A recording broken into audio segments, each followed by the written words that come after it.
வணக்கம். ஸ்ரீ வாசவி யூடியூப் சேனலுக்கு உங்களை அன்புடன் வரவேற்கிறேன்.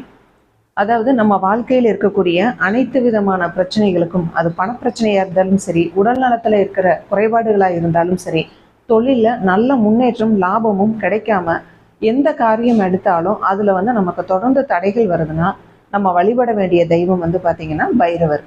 பைரவருடைய வழிபாடுங்கிறது இன்னைக்கு நம்ம கும்பிட்டோம்னா நாளைக்கே நமக்கு ரிசல்ட் கொடுக்கக்கூடிய அளவுக்கு பைரவருடைய வழிபாடு ரொம்பவே அதிசக்தி வாய்ந்த வழிபாடு.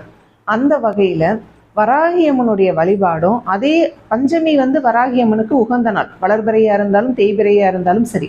அதே மாதிரி வராகியம்மனுடைய வழிபாடு தேய்பிறை அஷ்டமியில வராகியம்மனுக்கு 8 விளக்கு, அது நீங்க நெய் தீபமா இருந்தாலும் சரி, நல்லெண்ணெய் தீபமா இருந்தாலும் சரி, எதுவா இருந்தாலும் சரி, 8 அகல் விளக்கு மட்டும் ஏற்றி வழிபாடு பண்ணிட்டு வரும்போது நிச்சயமா நம்மளுடைய அனைத்து விதமான பிரச்சனைகளும் நிவர்த்தியாகும்.